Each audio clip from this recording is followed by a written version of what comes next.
This episode of Worlds Turned Upside Down was made possible with the support of Richard H. Brown and Mary Jo Otsea. Learn how you can make a gift to support the series at r2studios.org.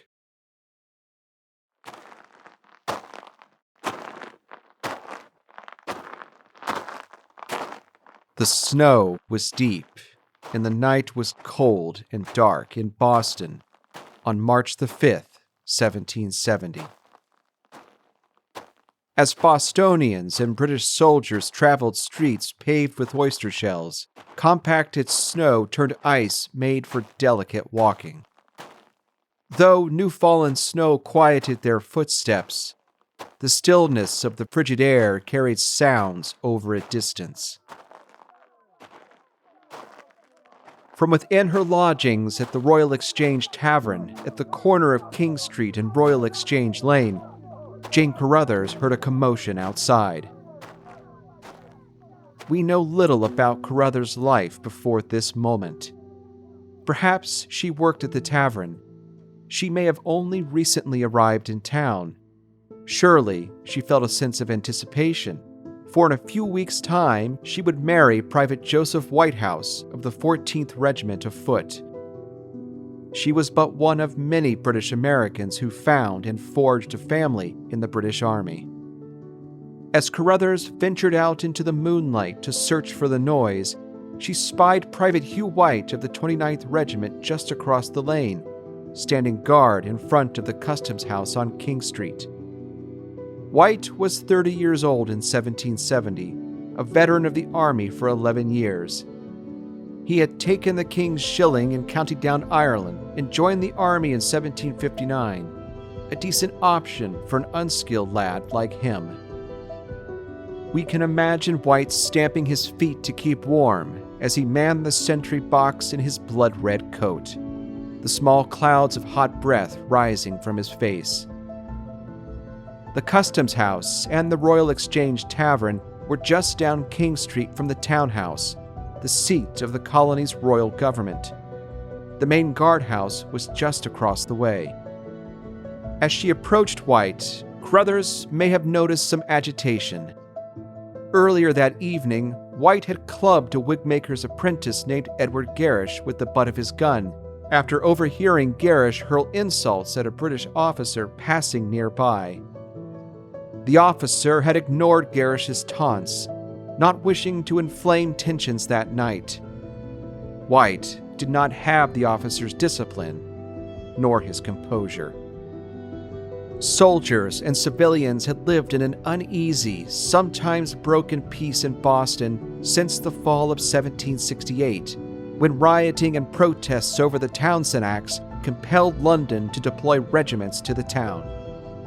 Dismayed by the new taxes on paper, paint, lead glass, and tea, and a new Boston-based customs department to enforce them, Bostonians had joined other British Americans in publishing protests, boycotting British goods, and in some cases, burning boats and destroying property.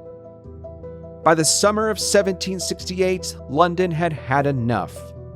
The King's ministers ordered regiments from Halifax, Nova Scotia, to take up station in Boston, in hopes of restoring some semblance of order and good government in His Majesty's colony of Massachusetts Bay. In Boston, the soldiers, many of whom came with their wives and children, found cramped quarters, wary civilians, and the unenviable task of keeping the King's peace in one of British America's oldest towns. But in the months after their deployment, some soldiers found wives among Boston's women. Some officers struck up friendships with the town's elite. And even if Bostonians didn't want soldiers in the town, some who led the resistance movement, like the merchant John Roe, were willing to charge the army rent for their warehouses and private rooms if the soldiers were going to be there anyway. Even Private White had friends in town. On the night of March 5th, 1770, not long before he clubbed the wigmaker's apprentice, he had exchanged pleasantries with a passing resident, asking after his family. Even so, occasional brawls, exchanged insults, and perceived slights between soldiers and civilians made living together a daily struggle in a town that in the 18th century was all but an island. When Carruthers reached White at his sentry box, she asked him about the noise she had heard. He said he didn't know what it was. They may have heard shouting from nearby Brattle Street, where soldiers and civilians were scuffling and exchanging loud words. As White and Carruthers talked, sometime around 9 o'clock, a group of Bostonians gathered before them. Just how many witnesses that night, men as well as women, black as well as white, do not agree. It may have been 30 people. It may have swelled quickly to more than 200.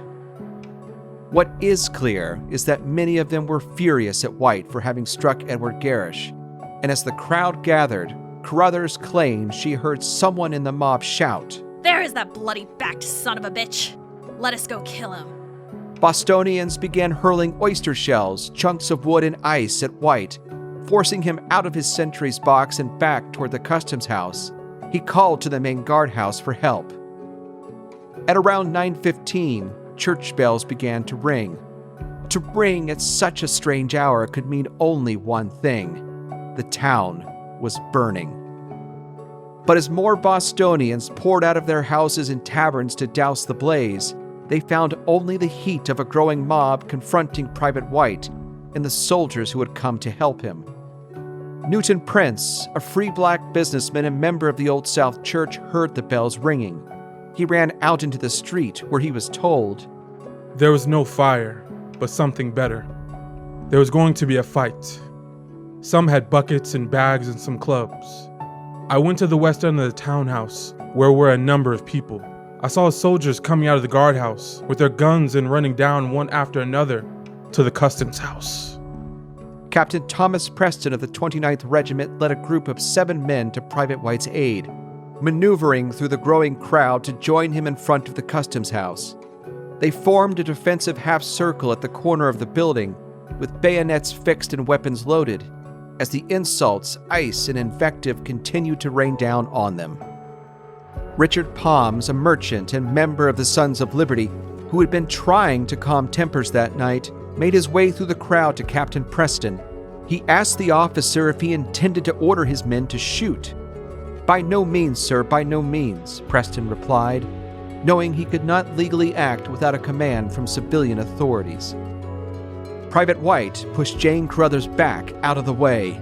"And bid me go home or I should be killed." Witnesses like Prince and Carruthers claimed they heard the mob daring the soldiers to shoot. "Damn you, why don't you fire?" "Fire, by God! I'll stand by you!" God damn you, why don't you fire? From the crowd, a white object emerged, hurtling towards Private Hugh Montgomery. Whether it was ice, snow, or a chunk of birch bark, we'll never know. Montgomery was anchored on the right side of the soldier's defensive arc.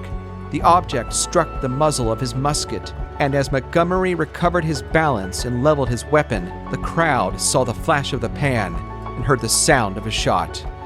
Some civilians fled, some froze in place, almost in disbelief at what had just happened. And then, mere seconds later, someone shouted, "Fire!"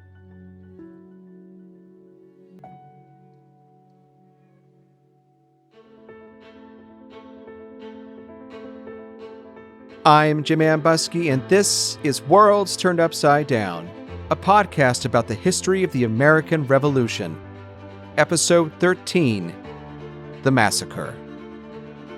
In the months before the deployment of British regiments to Boston in the fall of 1768, Boston merchants and consumers had organized non-consumption and then non-importation movements to protest the Townshend Acts. The colony's House of Representatives called on its sister provinces to present a more united front in the face of Parliament's overreach, and Bostonians intimidated, chastised, and harassed customs officials when they tried to enforce the new laws. In many ways, the rioting, bonfires, protests, and effigies were in keeping with long-held English traditions of resisting arbitrary power. Britons at home were no less inclined to foment civil disorder when they believed it was warranted. But in the 1760s, Britons on both sides of the Atlantic had begun to see troubling patterns in each other's behavior. A quest for more centralized imperial rule in the one, and an increasing penchant for disobedience in the other. When the regiments deployed to Boston, however, many Bostonians believed that the soldiers' arrival transformed the port town into an occupied city. As the colony's provincial council complained to London in 1769, colonists now lived as if in an enemy's country. It was a world far different from the one they had imagined just a few years earlier. In the 1760s, especially right after the 7 Years' War ended in 1763, Bostonians, like most other white colonists, were extraordinarily thrilled to be British. They thought they were part of the shared glories of the future. I'm Serena Zabin. I'm professor of history at Carleton College in Minnesota. One of the things that's really just magnificent about Bostonians is they imagine themselves as partners in what's going to be Britain's spectacular empire. They've just kicked out the French from an enormous part of North America. They have claimed a whole lot of indigenous land. There are lots of indications that there is going to be more and more land and more glory. It looks like a spectacular time to be British. And Bostonians are using this language of family and of marriage to say, we are going to be your partner in this. We can't wait. Super excited. That imperial bliss soon lost its luster. With the introduction of stamp duties and then the passage of the Townshend Acts, Bostonians and other British Americans began wondering about their place in the British Empire. Bostonians take it pretty personally. They feel pretty betrayed. They think of themselves as people who gave a lot to the 7 Years' War, who committed deeply to the empire, who were very loyal subjects. They saw themselves sometimes as partners in a marriage. And all of a sudden, they're being told that they are like barely the bootblack. That suddenly they're just informed that they're supposed to come up with these ways of paying taxes that they felt were unfair, partly because they didn't have any say in how they got put together. It's clear to many Bostonians, and I'm going to say not just the wealthiest, most elite men who sit on the governor's council, it is clear to people who read the newspaper and people who are neighbors with those who read the newspaper that these taxes are not just about collecting money, because the point of the taxes and the way the taxes are being put together and are being collected is clearly an attempt to centralize the British Empire. So, how did the arrival of British regiments in 1768 only deepen Bostonian suspicions about the empire? Where did soldiers and civilians find common ground in this fraught moment? And how did the tensions between them lead to that fatal night in 1770? To begin answering these questions, we'll head first to Ireland to recruit some of the men and families who would later deploy to British America. We'll then sail west with the regiments, first to Halifax and then south to Boston, to eavesdrop on soldiers and civilians adapting to new lives in Massachusetts Bay, before putting Captain Preston and his men on trial to witness how the shooting on King Street became a massacre. The deployment of regiments to Boston in the fall of 1768 reflected the many different threads that wove together the peoples and the places of Britain's Atlantic Empire. Ireland was one such place. By the 1760s, the English and then the British had ruled Ireland for centuries. For the English, Ireland had been a training ground for empire, often with brutal results.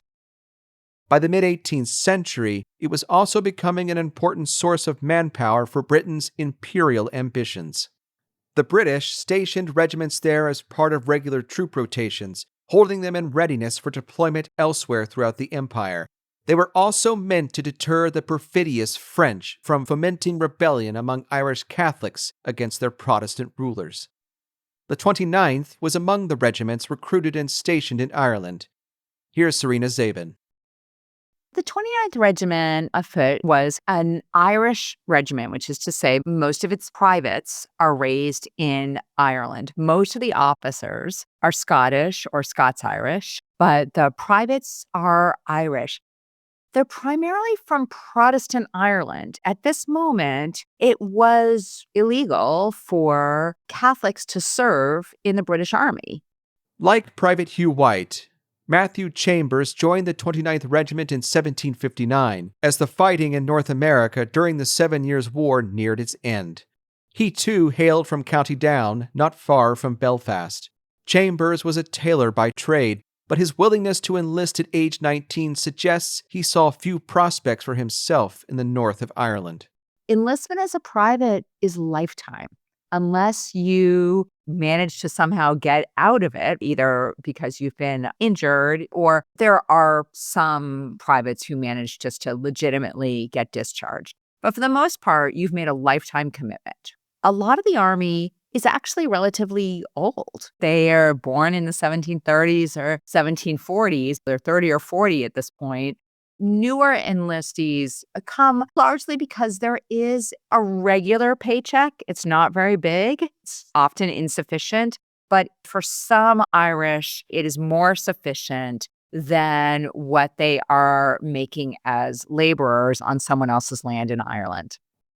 But the Army wasn't just recruiting men like Hugh White or Matthew Chambers. In a very real sense, it was recruiting their wives and children as well. One of the things that is fascinating about the British Army is that it's so unlike a modern 21st century army. We tend to think of them as pretty similar, except for like the materiel. But they're actually completely different institutions. The 18th century British Army was a family institution. It was shaped with the expectation that the men who were part of it were going to be part of a family.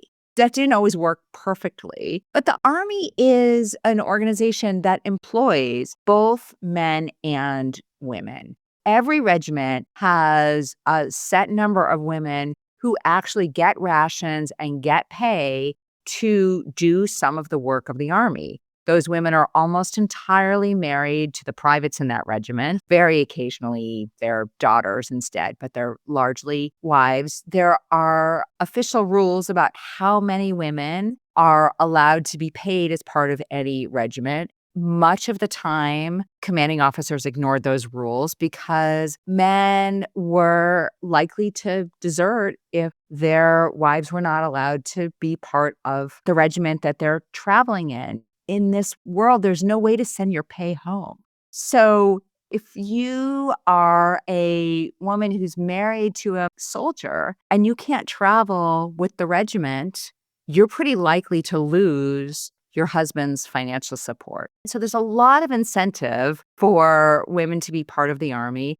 And the British Army and its officers understood that. And so women and children travel with the Army and they are part of the financial responsibility of the Army. In June 1765, Jane Chambers, Matthew's wife, along with their young child, were among the many wives and children who boarded the HMS Thunderer, anchored at Cork on Ireland's southwest coast. The ship was bound for Halifax, Nova Scotia. In some ways, the 29th was unlike other regiments, given the number of women and children that accompanied it. One of the officers overseeing the embarkations convinced Irish officials to permit an even greater number of family members than usual to sail with their husbands and fathers, fearing that if they were left behind, they might end up in the orphanage or the almshouse. Sending them to British America was a way to prevent their becoming a burden on the Irish public. The Thunderer put into port at Halifax in July 1765, after a voyage of 5 weeks across the Atlantic. The town was barely 15 years old when the Chambers family disembarked, along with 500 other soldiers and their families. Like the rest of British Nova Scotia, the town of Halifax was an experiment funded by Parliament, an attempt to directly manage the settlement process from afar, even if the colonization of Nova Scotia wasn't going as well as the British had hoped. Halifax, like New York City, had become a critical node of the British military in North America. Like Ireland, Halifax was a place to hold troops in readiness in case they were needed elsewhere in the Empire. And while the soldiers and their families were relieved they had not been sent to the West Indies, where tropical diseases could quickly decimate troops in close quarters, Halifax was cold. The barracks were rotting. Most of its civilian population, about 3,000 people, were single white men, though there were a small number of black families as well. Some officers who had greater privileges quickly decamped to Boston, New York, or other towns. For the mostly Irish enlisted men and those with families, there was little to do 400 miles north of Boston, except baptize their children, mourn their passing, welcome new family members into the world, write home to relatives, partake in the occasional drunken brawl in local taverns, and wait. By the summer of 1768, the waiting was over. There were all of these protests and boycotts after the 1767 passage of the Townshend Acts. Some of those boycotts are just people refusing to buy stuff, but there are also dramatic street protests that include breaking people's windows, threatening some of the customs officials who show up. The customs officials get pretty anxious and they flee to a ship that's in Boston Harbor and they start begging the governor, please, we need more support. In June 1768, rioting Bostonians forced the customs commissioners and their families to flee, first to the HMS Romney and then to Castle William in Boston Harbor. The officials had seized John Hancock's ship, the Liberty, on charges of smuggling, triggering the revolt. Anne Holton, the sister of Commissioner Henry Holton, took refuge with her family in the castle. Although the trappings of polite society continued in what she called their exile, with splendid dinners with government officials and military officers, and tea with Governor Francis Bernard, Holton observed how the riots impeded the king's government and the execution of Parliament's laws. As she wrote to a friend in London that July, "The business of the commissioners in the meantime is carried on here. My brother has had a vast deal on his hands ever since he came out. We found him just recovered of a fever caught by lodging in an unaired bed in a house he had taken about 4 miles from Boston in the country. 2 of the commissioners besides are of our mess, but don't lodge here. One of them goes every night to the Romney, and the other lodges in the barracks. The clerks all lodge in the barracks." Holton also took note of a growing Royal Navy presence in the harbor and rumors of regiments on their way. "Ships and sloops of war have arrived here from Jamaica. We have now no less than 5 stationed round this island as our guard. It's reported that a regiment of soldiers is on the way from New York to Boston." Over tea that afternoon, Governor Bernard may have confided in Holton his wish for a regiment or 2 to help keep the peace in Boston.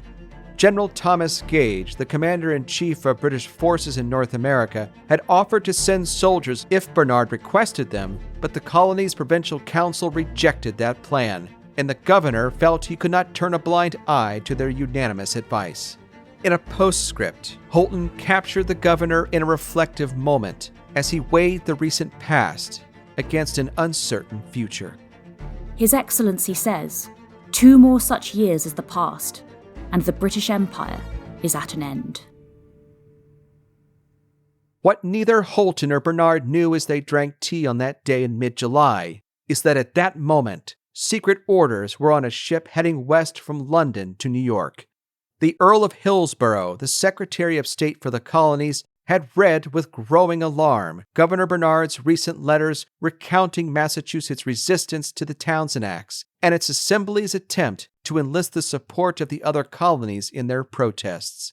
Hillsborough directed Gage to send regiments to Boston to reinforce the colony's civil government and ensure due obedience to the laws. At this moment, there's no police in Britain. During peacetime, magistrates and people who run towns and cities tended to depend on regiments to help keep order. And primarily, they use regiments to do 2 things. One is to cut down on smuggling, which is a big concern, especially in England. And the other one is to put down riots. And other historians have shown that the 1760s are kind of a peak decade for rioting all around Britain, in London too. Troops are used for both of those. So it's therefore not at all a stretch for the governor to say, oh, right, I should ask for some regiments that will help keep order in Boston. By the 1760s, Boston had maintained a night watch for over a century. The watchmen patrolled the streets at night, keeping an eye out for fire or threats to property and the community. While they could detain someone suspected of criminal behavior, they had no formal arrest powers in ways that we would now recognize. Nor did they have the imposing presence of regiments to quell large riots. It wasn't necessarily a surprise, then, that Governor Bernard, Lord Hillsborough, or General Gage would consider sending regiments to Boston. There's a lot of back and forth about how that's going to happen. But there are some regiments already in Halifax. Those are sent to Boston because that's the closest set. And then another regiment will eventually come from Ireland. So we end up with 2 and then eventually 4. And they come to Boston in the fall of 1768. The men of the 29th and 14th Regiments, together with a detachment from the 59th Regiment, sailed from Halifax with their families in late September 1768. They entered Boston Harbor a little over a week later. The 64th Regiment soon arrived from Ireland, bringing the 65th Regiment with it. And their job is supposed to be to keep order in Boston, to protect the customs officials, to sort of tamp down on all of this rioting, and to keep an eye on the smuggling, the attempt of many merchants to evade some of these Townshend Acts and taxes. So their job seems not atypical. But as John McCurdy, professor of history at Eastern Michigan University, explains, by 1768, the king's ministers had begun to imagine a use for the army that was atypical. The ministry in England are starting to change how they think about soldiers and quartering. When soldiers are in New York, or soldiers in Albany, or Charleston, Philadelphia, they're there because they just need to have a place to put them. It's not about patrolling the people. The soldiers don't execute any type of police function. They're not there to enforce the laws or to keep the peace. They're just kind of kept in reserve in case war were to break out. When it comes to Boston, they've changed their ideas. The ministry in Britain starts thinking, well, Boston is such a problem. They're attacking crown officials, tax collectors. They're not abiding by parliamentary law. Let's send soldiers to crack down. And maybe they won't crack down immediately, but their presence will send the message that they could crack down. And so it's a very different feeling. Laws in Great Britain and the colonies governing peacetime armies were meant to assuage those uneasy feelings. Everybody understands in the British world that troops have to be subordinate to the civilian authority. This goes back to a 17th century concern about whether an army that exists in a time of peace, what purpose it's going to get put to. A peacetime army, is it just sitting there waiting for some king to take it and use against anybody who disagrees with him? At what moment does that just become his own private set of arms? And the British are legitimately concerned about this, but they spend a lot of time trying to think about what kinds of controls can we put on this army so that the king or his representatives can't just use it to get the king's will. They pass a lot of laws about how exactly the army can get used. That includes things like the Riot Act. We use still now the phrase like to read someone the Riot Act. Well, literally, to read the Riot Act means that a magistrate, a civilian, not somebody from the military, a civilian magistrate has to get in front of a mob and say, if you don't disperse, the army will come. And he's supposed to say that a number of times before the army is allowed to come. So that is one of the ways in which the army is really supposed to be subordinate to the civilian authority. If the army shoots without any civilian having read the Riot Act, then really the army isn't wrong. They have no right to do that. But in practical terms, you can imagine a riot in London or in New York or any of those places. This is not that easy to do. And as British officers knew all too well, the Army's very presence in towns and cities like Glasgow, New York, or Boston ran the risk of violent delights with violent ends. The army is concerned that it can't control its own people.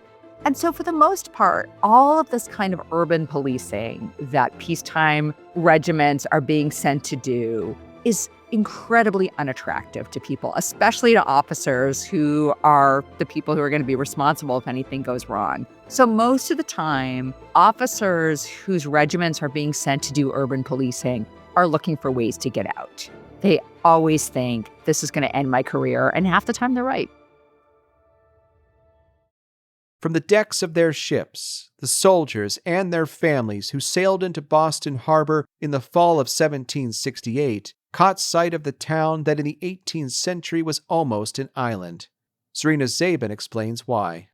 Boston in the 18th century was only about a square mile. It was just the peninsula. Think about the Back Bay. That really was a bay. It's full of landfill now. So it was a skinny little peninsula that was connected to the mainland by a place that was just called the Neck, because that's how skinny it was. About 16,000 people, which honestly means that the density of Boston in the 18th century is not so different than its density today. It's actually a pretty full place. There's a lot of people there. They're living in not very large homes, pretty crammed together. There are pigs and chickens wandering the streets of Boston, eating up some of the garbage that's there. But the part that feels like you're jostling your neighbors as you walk by them, pretty much the same. As the new arrivals disembarked on the Long Wharf and marched into town, they took note of their new surroundings, a geography that signaled Boston's place in the British Empire. Boston is really clearly oriented in all kinds of ways towards the Atlantic.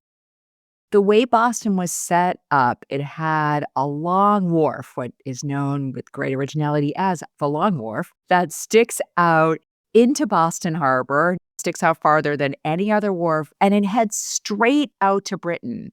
And from the Long Wharf, if you turn your back to the ocean and you look into town, you look right up the main drag into the heart of the British authority in Boston, which is now the old State House, what was then known as the Town House. So the governor could stand at his chamber or stand on the little balcony that stands outside his chamber and look straight down the main street out to the Long Wharf and out to the Atlantic and imagine himself looking straight out to London. And that is the orientation of Boston. Of course, there is that other side where people are coming in from the country, where goods come in from the country, where lots of people are also emigrating and moving back and forth. But the town imagines itself as focused towards London. But where would the soldiers and their families live in this imperial town? During the 7 Years' War, Boston didn't build a number of barracks, as did Philadelphia, New York, and Charleston. Here's John McCurdy.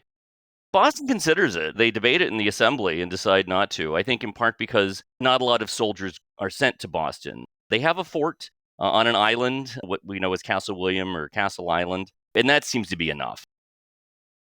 Within hours of the soldiers and their families making landfall, the question of where to quarter them touched off an argument between Governor Bernard, the commanding officer, Lieutenant Colonel William Dalrymple, and the Boston selectmen.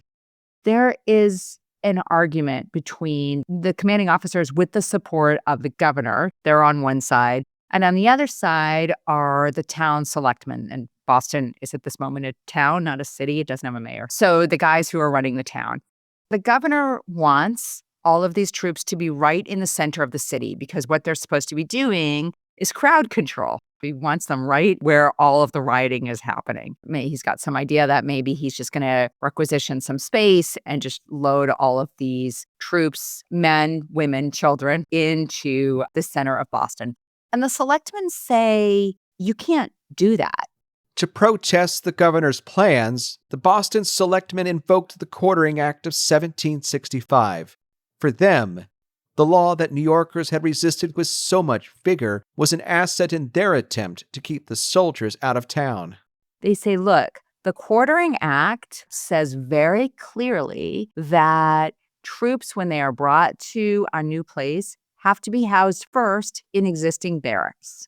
Then if there's not any room or enough room in the barracks, then they're put in public houses, in pubs, and there's still not enough room. At that point, one can requisition private space. And the selectmen point out there's really quite lovely barracks in Boston. They are in Boston Harbor. They're on what's now known as Castle Island. They'd just been refurbished for the 7 Years' War. The Army was perfectly happy to have them then. And they said that's where the troops should go. They should be out in the harbor. If they're going to come here, they should be in the barracks. For Governor Bernard, who was charged with keeping the peace in the king's province, the selectmen's arguments were a load of nonsense. The governor says, well, what good are they going to do me out there? Castle Island is 7 miles if you walk around. It's 3 miles if you row, and you have to row during high tide. How can I get troops to put down a riot if they're 7 miles away? Selectmen say, well, that's not really our problem. We didn't really want them there after all. For Lieutenant Colonel Dalrymple, who was concerned with where his men and their families would sleep, enough was enough. The commanding officer says this is ridiculous. I'm not putting them in the harbor. So he marches all of these troops down the Long Wharf into the center of Boston. At noon on October 1st, Dalrymple ordered 2 elite companies of soldiers to parade down the Long Wharf and into town. They stopped in front of the customs house on King Street, where they were joined by more troops. John Tudor, a merchant and deacon of the Second Church of Boston, recorded the moment in his diary. The troops drew up in King Street and marched off in a short time into the commons with muskets charged, bayonets fixed, their colors flying, drums beating and music playing. In short, they made a gallant appearance, making with the train of artillery about 800 men. The theatricality of the parade carried unmistakable symbolic power. As the soldiers marched down the Long Wharf, a wharf that pointed east toward London, they entered the town bearing the sovereignty and power of Parliament and the Crown. Having made his point, Dalrymple went about finding accommodations for the soldiers and their families. He has them start camping in the middle of Boston on Boston Common and move into Faneuil Hall and take over some market space and some other places. And they're there for a couple of months while people keep bickering about what's going to happen. As these British officials continued to bicker, the 29th Regiment set up tents on Boston Common and began settling in. Jane Chambers soon joined her husband Matthew in camp, bringing with her their children, including a baby girl born in Halifax. They had named the little one Jane after her mother. Little Jane was a source of joy and a well of concern for her parents. She was ill in those early days in Boston, so much so that they convinced a local congregational church to have her baptized. Happily, the baby survived. As the Chambers saw to their daughter's spiritual and temporal needs, Army and town officials finally reached a delicate agreement about quartering the soldiers. In the end, the Army is forced to compromise with the selectmen. The selectmen say, if you try to just requisition private space, we will have you cashiered. This absolutely will be the end of your career. None of these officers are that committed that they're willing to risk their career for this. The compromise they come up with is they say, okay, we will lease private space from private people to put troops into Boston. We will pay rent. We will rent people's empty houses. They'll rent warehouses, which they turn into barracks, but that's not enough space. They also rent people's extra rooms, their sheds, whatever extra space they have, the Army ends up paying for.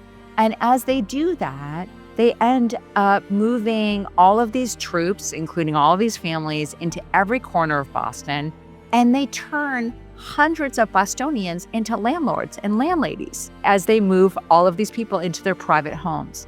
When they do that, they've suddenly trying to integrate now 2,000 men and a pretty unknown number of women and children, but we're going to assume something like several hundred, into a town of 16,000 people. That's already quite dense. They're squeezing folks in there. It's not always a smooth process. People don't always get along super well, but they do all become neighbors. They all get to know each other really very, very well.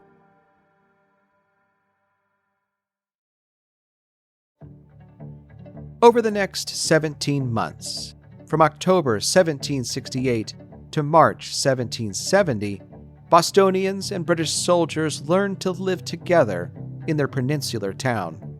Sometimes that goes really well. One of the things that was remarkable about Boston in the 1760s and 1770s is that actually it was majority female. There are more women than men in Boston. That's true of all colonial cities, partly because the 7 Years' War, a lot of young men actually are killed. So there's a significant population loss among young men, but also because cities are the only places where women can make wages in any serious way. And so unmarried women tended to move to the city if they didn't have a pretty stable family place to live in. They see all of these men and they think, well, that's a possibility. All of a sudden, here's a marriage possibility for me. Women like Jane Carruthers would find a husband in soldiers like Private Joseph Whitehouse of the 14th Regiment. Suki Enman, the niece of Merchant John Roe, would soon find her match in a naval officer. Not every Boston family approved of these unions. In June 1769, Joseph Lazenby, a member of the Sons of Liberty, walked into his daughter's home only to find his 20-year-old granddaughter, Mary Knoll, in bed with Private William Clark. He is horrified. This becomes a story in the newspapers, unsurprisingly. But they end up getting married, the soldier and the granddaughter. The soldier ends up writing this tell-all memoir about it where he's clearly trying to get back at his in-laws. The newspapers read this as a real political fight. What does it mean to bring the army, literally the arm of the empire, right into your home, right into your bed, into the bosom of your family? And both the soldier and the young woman are like, actually, I'm kind of in this to thumb the nose at my father. For other women, the arrival of the regiments was also an economic opportunity.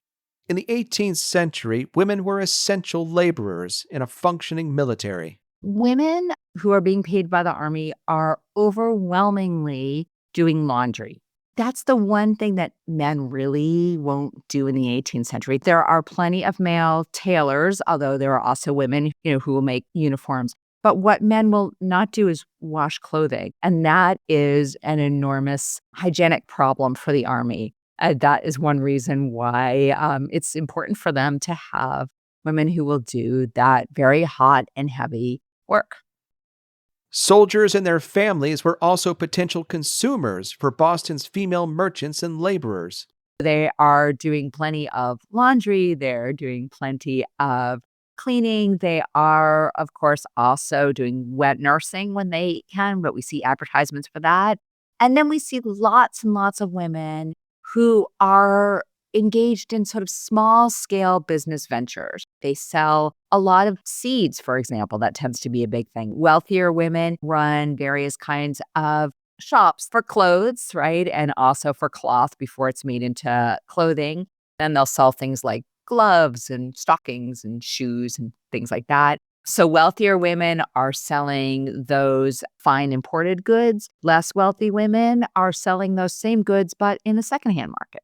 Some soldiers forged friendships with Boston men, and sometimes soldiers went to work for them. Soldiers were absolutely looking for things to do. They are certainly looking for work. Sometimes they are skilled artisans themselves. We sometimes see tailors. We sometimes see wig makers. And they go and they look for work. Boston has a depression at this moment, but it also has a real labor shortage. And so for the most part, people are happy to hire soldiers. Even if they weren't exactly thrilled with the soldiers being in Boston or in their granddaughters' beds, the Sons of Liberty also enjoyed some economic and social benefits from the British Army. The Sons of Liberty think that they won this argument. They're pretty pleased. They made the army pay, like hard cash, to rent these spaces in Boston. They won the legal argument, and they actually are winning the fiscal argument. They are perfectly willing to rent whatever spaces they have. That's actually a success for the Sons of Liberty. Renting isn't a sign of one's political affiliation. We know some of the officers join fraternal organizations that have John Hancock and Paul Revere and some of our most famous Sons of Liberty. They are all in it together, marching around in their regalia, and they see each other. They have a pretty good time, apparently, socializing together. That doesn't seem to be a problem.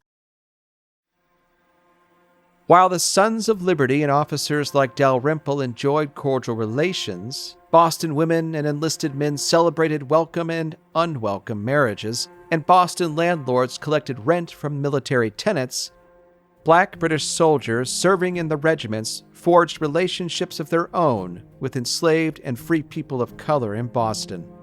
We know that the Army brings with them a number of African-descended people, largely Jamaican, who are free, both men and women, as part of the Army, and who find a Black community, to some degree, in Boston. John Bacchus was one of at least 10 Black men serving as drummers in the 29th Regiment. Bacchus was born in Jamaica in 1726. From the surviving evidence, we can't be sure if he was born in slavery or freedom, but we do know that he joined the Army in 1752. He listed his occupation as a laborer. By 1768, Bacchus was 43 years old and had served in the military for 16 years. Like many of the soldiers deployed to Boston, he was also the subject of a noise complaint from local residents who accused him and a white private of drinking and entertaining far too long into the night. What did Army service mean to Bacchus, as well as the other drummers, some of whom may have been forced into the regiment as enslaved people? In the absence of Bacchus's own words, we can look to the experiences of a fellow soldier in the 28th Regiment, who left the Army just 4 years earlier. Ukasa Graniasaw was born in Bornu, in what is now Nigeria, in the early 18th century. He was taken captive at age 15 and sold into slavery, transported first to Barbados and then New York. In New York, a Protestant minister purchased Graniasaw for £50, taught him to read and write, and when he died, freed Graniasaw in his will. In a world in which a legally free Black man might be stolen back into slavery, for Graniasaw, the Army was a means of protecting his freedom. In the final years of the 7 Years' War, he enlisted in the 28th Regiment and served in the Caribbean campaigns against the Spanish. Graniasaw managed to purchase his own discharge in 1762 and later settled in England. In 1770, the same year as the shooting on King Street in Boston, he wrote and published his autobiography. John Bacchus may have viewed his service in the British Army in the same light. When he arrived in Boston in 1768, Bacchus deployed to a town that was no stranger to slavery, nor the precarity of freedom. Boston merchants were deeply involved in a transatlantic trade that transformed sugar into molasses, into rum, into more enslaved field hands. And there are enslaved people in Boston. They are part of every segment of the economy. They live in every kind of home. By the late 1760s, Boston had a small population of free and enslaved people. Enslaved Bostonians labored for their white residents everywhere, from the governor's home on down to the docks. Cato, Governor Bernard's manservant, ferried the governor around town as his coachman. We find glimpses of another enslaved man, also named Cato, in the diaries of merchant John Roe. In November 1766, Roe sent Cato to the workhouse for what he deemed a very bad fault. Roe doesn't tell us what Cato did to draw his owner's ire, but another diary entry, just over a year later, suggests that Cato may have resisted his enslavement. In January 1768, Roe put Cato aboard a ship bound for Jamaica. Enslavers sometimes sold enslaved people they deemed troublesome to the West Indies, to the sugar fields, and the prospect of an early death. It is also possible that Roe rented out Cato to the ship's captain for a time to serve as part of the crew. On January 4th, 1769, Roe recorded another incident involving a Cato possibly the same enslaved man. Rowe returned home from dinner that evening to find this Cato in possession of a sword belonging to a soldier in the 14th Regiment. Rowe doesn't tell us how Cato got hold of the sword, nor of any consequences. Nevertheless, for white Bostonians like Rowe, Cato's possible acts of resistance to his authority were unsettling in their own right, and in the absence of constant vigilance, they raised the prospect that the acts of one could become a conspiracy of the many. Boston officials are terrified and sometimes do call those black soldiers up in front of the court for hosting parties, for having what they call disorderly houses, largely because they feared what kinds of conversations were happening there. We also know that the British Army, or at least some members of it, were willing to weaponize the fear of slave revolts. A few months after Cato's forced journey to Jamaica in 1768, Army Captain John Wilson staggered down Boston streets, deep in his cups, with a bravado fortified by liquor. Days earlier, he had insulted two Boston residents, calling them Liberty Boys and rebels. Now, with a renewed sense of courage, he approached three enslaved men, asked them if their masters were Liberty Boys, and then said, "If you're willing to start an uprising in Boston, kill your masters, come to me, I'll protect you, the Army's got your back." Wilson's inebriated offer did not go unnoticed by white Bostonians. Three slave owners overheard him and reported his words to Boston's selectmen. Wilson eventually surrendered to civilian authorities, but only after hiding out in his barracks for the better part of a day. The captain managed to avoid formal charges of inciting a slave revolt, pleading drunkenness as an excuse for his unseemly behavior. Despite Bostonians' general resentment of the soldiers' presence, Captain Wilson's drunken plan to provoke a slave insurrection, and one Scottish officer's rather colorful threat to set you all in fires in a minute and drive you all to hell in damnation.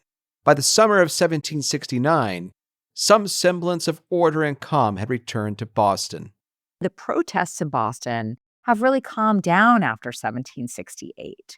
The officers argue to remove the soldiers in the summer of 1769. So there almost wasn't a Boston Massacre. If we think Boston Massacre was in March of 1770, in August of 1769, troops are embarking on ships and leaving to go to Halifax. The 64th and 65th Regiments left for Nova Scotia. The British needed 4 ships alone to take the regiment's women and children north. Governor Bernard left as well.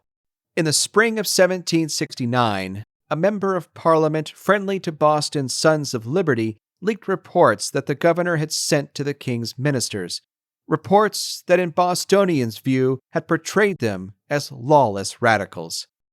Those radicals promptly published Bernard's reports in local papers. The British government recalled an angry and embarrassed Bernard to England, leaving Thomas Hutchinson to govern in his stead. When Bernard left in August, Bostonians celebrated his departure with a bonfire so large that the former governor could see it from his ship. Before leaving British America for the last time, Bernard privately entreated General Gage to leave some troops in Boston. In his mind, they remained essential to the support of His Majesty's government in the colony. They get 2 regiments of the 4 sent off, and then the governor's like, yeah, I don't feel so good about not having any troops. And the officers are pleading with him, please, can we get out of here before there's a disaster? The governor says, no, I really want to keep a few. The general says, okay, fine. They've reduced the chances of something happening, but they do leave these 2 regiments in Boston. So in the summer of 69, it looks like everything is going to be fine, like things will calm down. And for the most part, Boston continues to roll on the way it had been. But that renewed sense of stability only masked a persistent unease that lingered just beneath the surface. The haughty words of a soldier or a snide remark from a Bostonian, slights often lubricated by wine or rum punch, sometimes brought soldiers and civilians to blows. And even when incidents of violence didn't involve civilians against soldiers, some Bostonians imagined them as part of a larger pattern of imperial oppression anyway. In the winter of 1770, there are a number of very small conflicts with customs officials. And at one point, a customs official who is frustrated by the street protest that's happening in front of his house shoots out the window and ends up killing a teenager. In February, street protests broke out in Boston's North End against merchants who they accused of violating the town's non-importation movement. For days, the Sons of Liberty and their supporters harassed merchants like Theophilus Lilly, who had never signed the agreement. The protesters tarred and feathered windows, threw eggs at merchants' homes, and threatened them. In the pages of the Boston Chronicle, a newspaper sympathetic to the Crown, Lilly minced no words about these sons and daughters of liberty. It always seems strange to me that people who contend so much for civil and religious liberty should be so ready to deprive others of their natural liberty. That men who are guarding against being subject to laws which they never gave their consent in person or by their representative should at the same time make laws and in the most effectual manner execute them upon me and others, to which laws I am sure I never gave my consent either in person or by my representative. On the morning of February 22nd, a customs official named Ebenezer Richardson came to Lilly's aid. Richardson was no admirer of the Sons of Liberty, nor did they think much of him, a man they deemed the most abandoned wretch in America.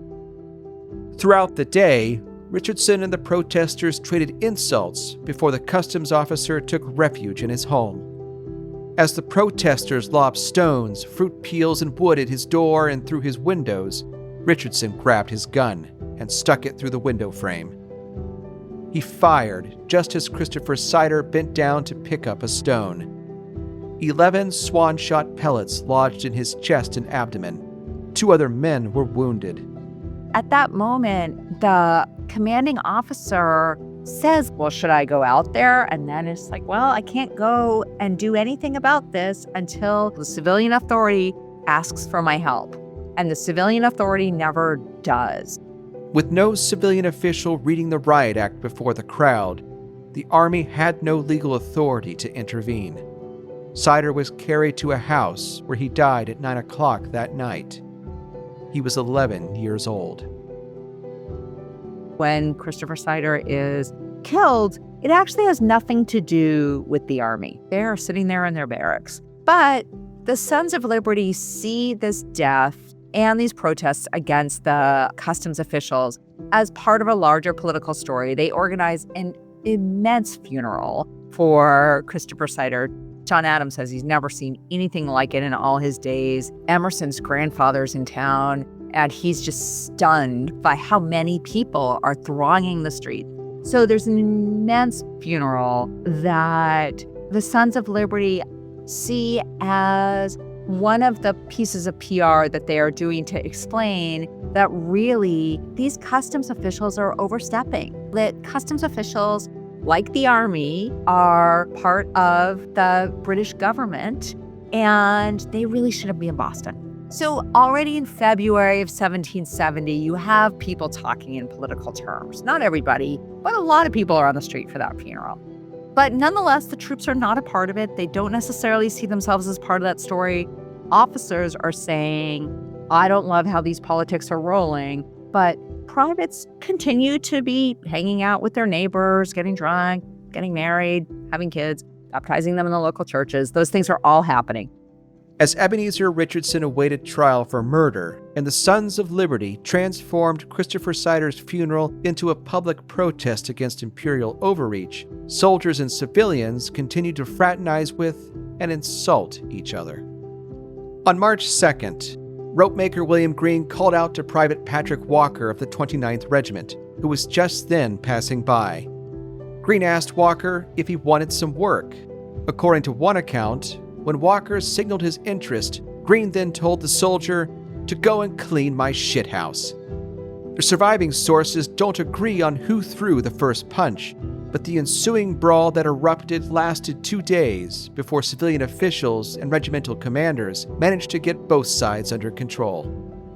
Both the military and civilians tend to tell the story of what happens next from the perspective of what gets known as the rope walk brawl. I'm not convinced that that's any more related to what happens on the night of March 5th, which is the shooting, than any of the other random incidents and conflicts that have been happening in Boston since the troops show up.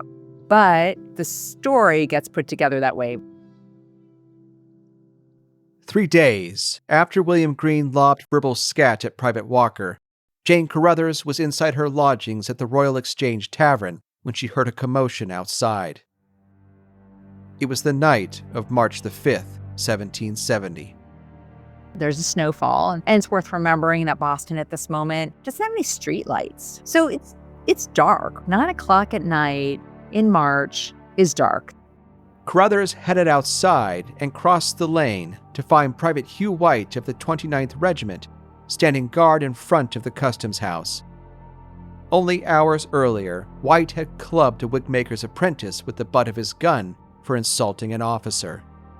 As Carruthers and White talked, they both heard various kinds of things from the center of Boston, people talking, people bickering, maybe people fighting, right, which happens in front of various bars. Carruthers and White soon saw an angry crowd approaching them. There are people on the street, including a number of young people, some of them apprentices, teenagers, who come up to this private who's standing guard in front of the customs house, which is right in the center of Boston, kitty corner from the townhouse, and they start hassling him.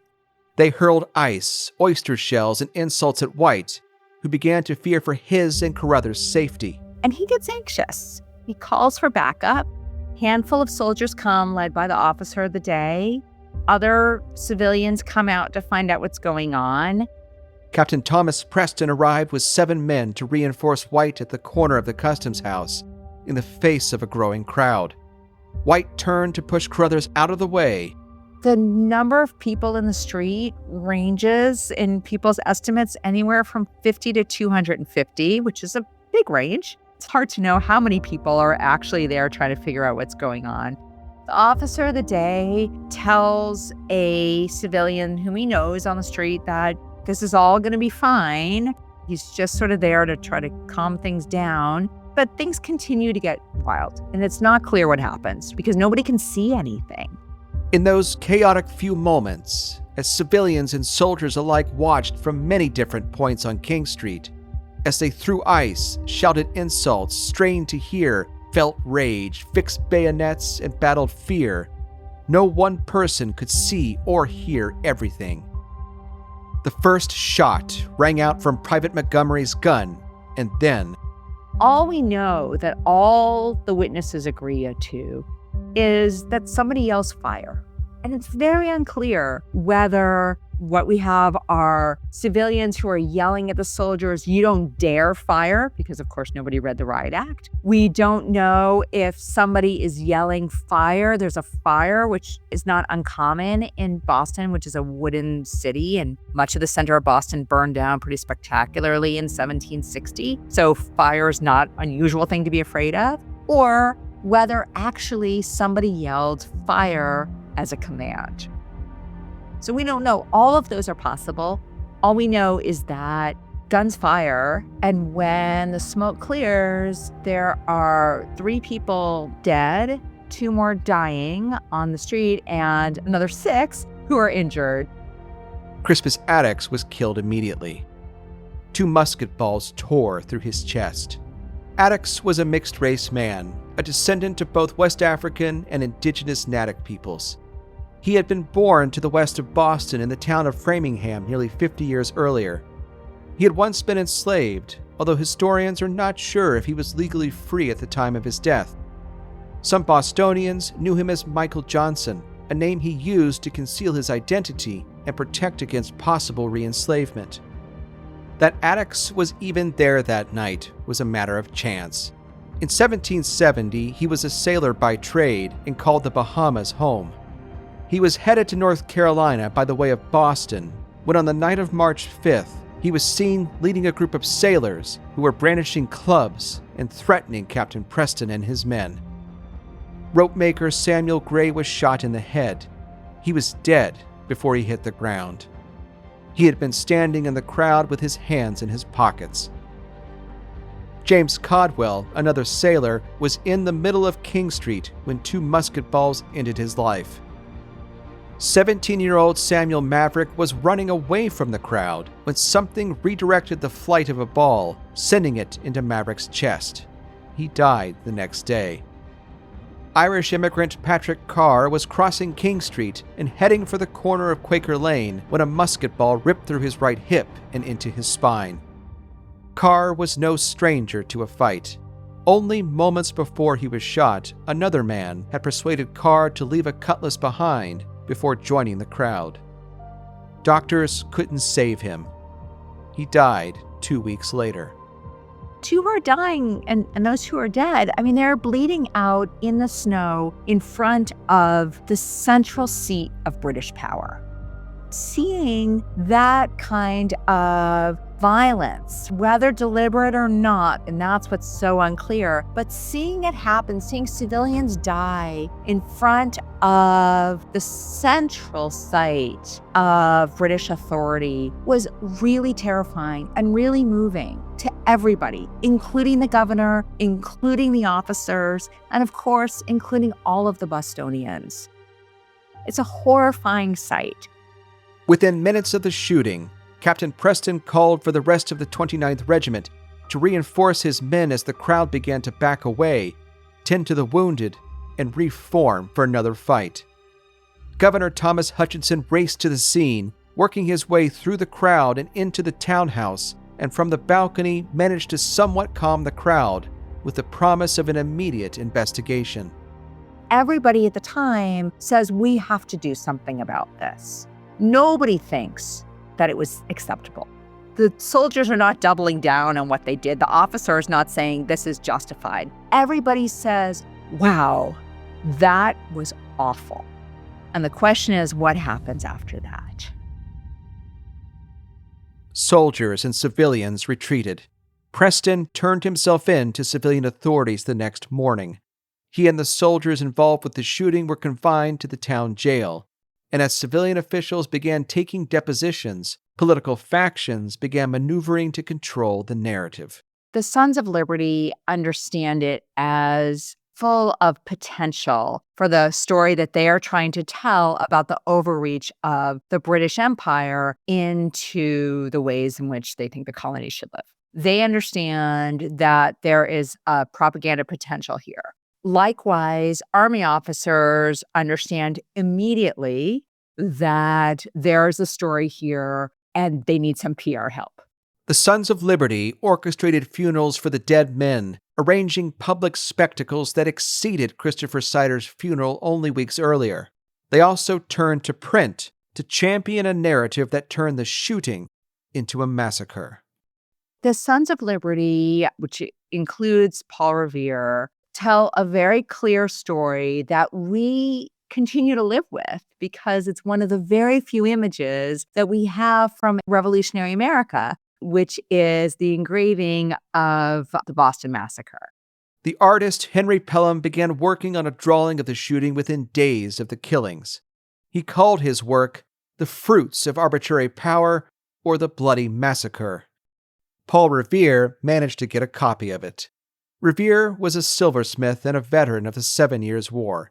As he engraved a copy of Pelham's sketch, he made his own improvements, tightening the focus here and there, and gave it a simpler and more effective title, The Bloody Massacre. We see soldiers all lined up, leaning forward with the officer safely standing behind them, urging them on to shoot this set of unarmed, innocent-looking civilians with a woman right in the middle, showing that these are not hooligans, these are all kind of middle-class guys, that a single woman can be safe in the middle of them, that they are not at fault. The story that the Sons of Liberty are trying to tell here is that this is a massacre that was perpetrated sort of by the army, but mostly by the ministry who sent the army. The army is really just their engine. And it is absolutely what happens when a standing army in peacetime is sent to police an innocent set of people who did nothing wrong. Of course, they're going to mow them down in cold blood. And the British ministry should have seen it coming. And that's the argument that the engraving tells. And that is the argument that they're working really hard to get out. The army had a different view of the shooting. The argument, of course, that the army wants to tell is that this was self-defense, that all along Bostonians have been out of hand. They needed to have an army to help control them, that there's been a lot of hostility, and only thanks to the army did the whole place not go up in flames anyway. And so therefore, they were just doing their job. Those are the two parts of the argument that they're trying to put out before the trial.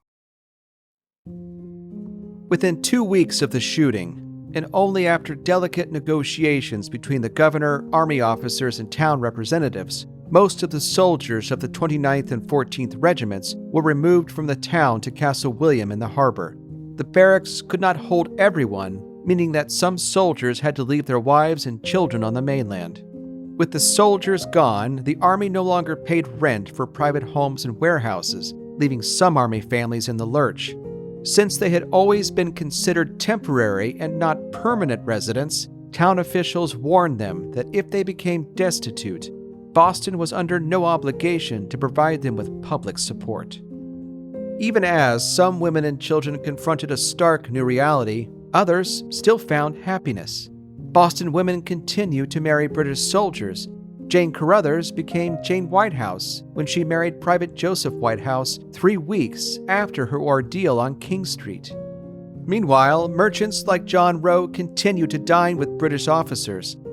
The shooting may have shocked soldiers and civilians alike, deepening the mistrust between them, yet it didn't completely sever the relationships they had forged, nor the ones they continued to build. But in June, the 29th Regiment left for New Jersey, taking the soldiers and their families with it. Only the 14th Regiment remained, as did Captain Preston and his men, who were awaiting trial for murder.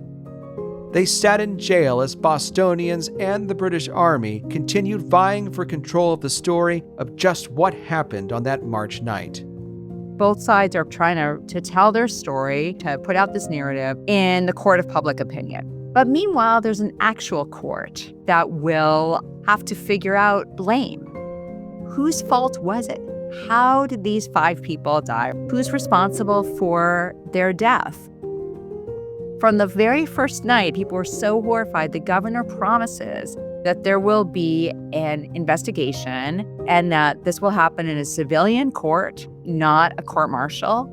The officer in charge turns himself in, as do the other soldiers. They go to jail.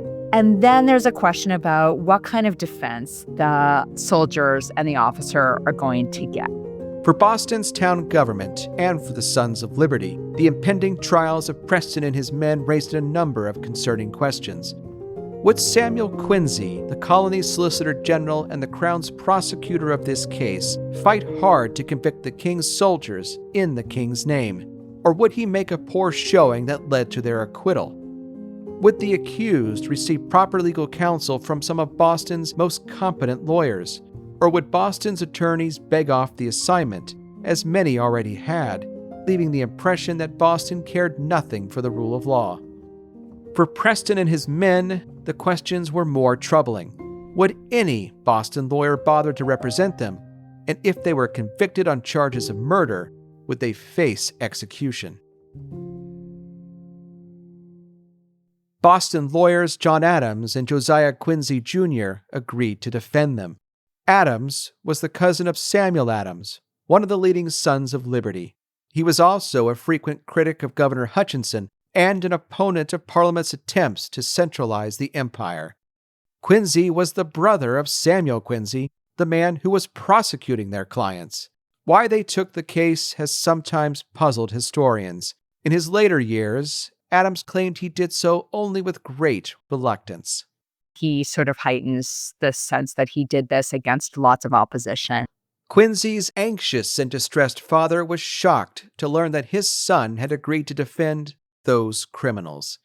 Quincy nobly replied that at first he had refused, but believed it was his duty as an attorney to provide good counsel to the accused. At the end of his letter, though, he let slip why he had really changed his mind.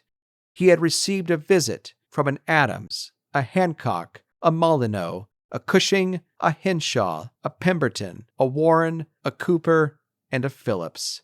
In other words, the Sons of Liberty begged John Adams and Quincy to take the defense of the soldiers because they're looking to take a high ground. Their story really was that Bostonians were actually super law-abiding people. They never needed an army there to keep control. And one of the ways that they want to make the argument that they are law-abiding is to say, we are going to take our best legal minds and offer them to these soldiers, that we believe in the process. We believe in a court of law. We believe in the rule of law. We're going to lean right into it.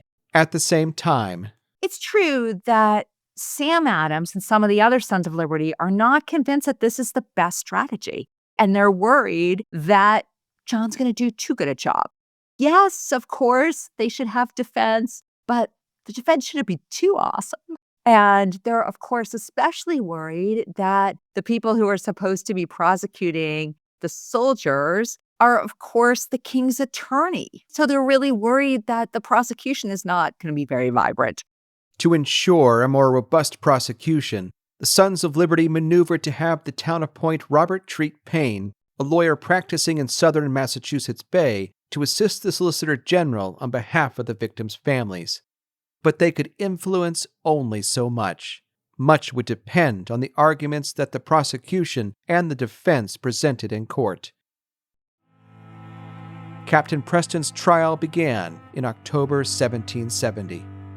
John Adams decides on a set of practices that are perhaps not legit today, but were perfectly fine in the 18th century, which is that he is going to defend both the officer and the soldiers, but in two different trials. So he separates the trial from the officer, Preston, from that of the soldiers. Trying Preston and his men separately would allow the court to focus on the actions of each on that fatal night. Both would turn on a central question. Did Preston give an order to fire, and did the soldiers obey that order? Much was at stake. The outcome of one trial could have a profound impact on the other. The privates are really anxious about this, and we in fact have a letter that they wrote to Adams or to the court saying, this is a terrible idea. You are about to make an argument that the officer did not give the command to fire. But if you do that, then all you're doing is hanging us out to dry, because of course we had to follow the order of our captain. What are you doing to us? But Adams actually manages to thread a really tiny needle that is both impressive and sort of horrifying. He makes the argument for the defense of Captain Preston that Preston was in a situation that nobody could hear what he actually said. What he's really trying to do in that case is just show how much confusion there was, so that the jury couldn't legitimately say, yes, beyond a shadow of a doubt, we know that he gave a command to fire. To win the day, Adams asked the jury to imagine a Boston that didn't exist. He somewhat carefully picks a jury that is likely to be sympathetic to Preston. Indeed, he gets Preston off. He does that also by just pretending that this whole world of connections between civilians and soldiers just didn't even exist. He just says, nobody really could hear what was going on. How could you possibly believe that? How could you put your hand on your heart and swear that somebody gave that order? And he does that despite lots of other evidence that people did hear Preston say things, people knew who he was, but he gets Preston off. The jury found Preston not guilty on October 30th. Friends of Preston were members of that jury, a fact that both the defense and the prosecution conveniently ignored. Jane Carruthers, now Jane Whitehouse, the wife of a private in the 14th Regiment, gave testimony in Preston's defense, but no one mentioned that she knew many soldiers and that she had married one. With Preston acquitted, attention turned to the trial of the 8 indicted soldiers, which began in late November. If Preston had not ordered them to fire, it meant they had done so on their own, making them murderers. So Adams follows this defense of self-defense, where he says, yes, they shot. He can't say that they didn't. People are dead. So he says, yes, there were shots, but they had to defend themselves. But what he doesn't want to do is say that Boston is a scary place that soldiers have to defend themselves against. So he needs to say, yes, Bostonians, real Bostonians, are legitimate, law-abiding, calm people. The people that actually these soldiers were defending themselves against were not real Bostonians. They were Irish. They were sailors. They were apprentices. They were people of color. As Adams told the jury in his closing argument, We have been entertained with a great variety of phrases to avoid calling this sort of people a mob. Some call them shavers, some call them geniuses. The plain English is, gentlemen, most probably a motley rabble of saucy boys, Negroes and mulattoes, Irish teagues, and outlandish jacktars. And this is the moment that Crispus Attucks comes in. It is plain the soldiers did not leave their station, but cried to the people, stand off. Now to have this reinforcement coming down under the command of a stout mulatto fellow, whose very looks was enough to terrify any person. What had not the soldiers then to fear? He had hardiness enough to fall in upon them, and with one hand took hold of a bayonet, and with the other knocked the man down. This was the behavior of Attucks, to whose mad behavior, in all probability, the dreadful carnage of that night is chiefly to be ascribed. Crispus Attucks is one of the people who dies immediately. He's shot in that crowd, and nobody really remarks on his color when he's killed. His color becomes important to Adams, who uses it by saying, actually, the guys who were killed, they weren't really legit. They're not really Bostonians. Yeah, there was a riot, and of course soldiers had to defend themselves, but Bostonians don't riot. Just people who come here who aren't part of us, because when we say we are Bostonians, what we really are white middle-class bourgeois people. And that's his argument, and it mostly works. In December 1770, the jury found 6 soldiers, including Private Hugh White, not guilty. 2 more, Privates Montgomery and Kilroy, were convicted of manslaughter based on clear evidence that both men had fired into the crowd. With the trials over, Bostonians and British soldiers could begin moving on. But the shooting on King Street did more than just lead to the deaths of 5 men. The massacre wounded a family. Bostonians and soldiers had lived together for 17 months when the shooting happens. They continue to live together for months after that. They continue to marry each other, to have children together. They don't see the shooting as the beginning of the revolution. We've come to name it as that, but that's not what it felt like. But nonetheless, the shooting does make a change, because what it does is it ends up driving soldiers, of course, out of Boston, tearing apart the relationships that civilians and soldiers had made together. And it also really brings home to Bostonians what it means to live in the empire, what it means to really have the empire in your bed, in your home. Some of them look at that, they think, oh, I don't want this. But even more, they look at what it feels like to break down and they think, I never liked this. Even if perhaps they had. In fact, they really did. But just like any bad divorce, you look through it and all you see is the dark piece. And that's the story that the Boston Massacre comes to be. At the time, nobody knew what it was. But the emotional ties that people made in those months that the soldiers and civilians are living together become significant for the emotional reasons that people decide that they're going to join a revolt.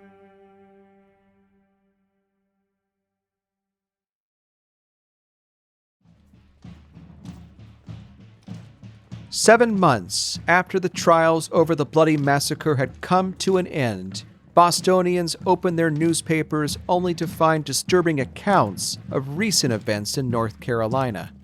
For years, some white settlers in the North Carolina backcountry had complained about unjust provincial taxes, corrupt colonial officials, and lavish provincial spending. They called themselves regulators, and they intended to root out corruption in North Carolina's government, politely through petitioning if they could, regulation through rioting if they must.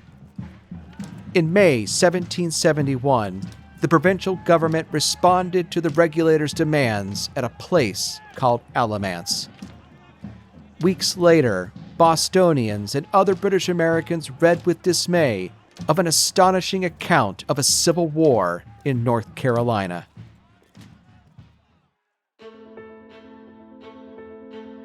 Thanks for listening to Worlds Turned Upside Down. Worlds is a production of R2 Studios, part of the Roy Rosenzweig Center for History and New Media at George Mason University. I'm your host, Jim Ambuske. This episode of Worlds is supported by Richard H. Brown and Mary Jo Otsea. If you'd like to make a gift to support the series, head to r2studios.org to learn how. You'll also find there a complete transcript of today's episode and suggestions for further reading. Worlds is researched and written by me, with additional research, writing, and script editing by Jeanette Patrick. Jeanette Patrick and I are the executive producers. Grace Mallon is our British correspondent. Our lead audio editor for this episode is Patrick Long of Primary Source Media. Annabelle Spencer is our graduate assistant. Our thanks to Serena Zabin and John McCurdy for sharing their expertise with us in this episode. Thanks also to our voice actors Ann Fertig, Grace Mallon, Evan McCormick, Adam McNeil, and Nate Sleeter. Subscribe to Worlds on your favorite podcast app. Thanks, and we'll see you next time.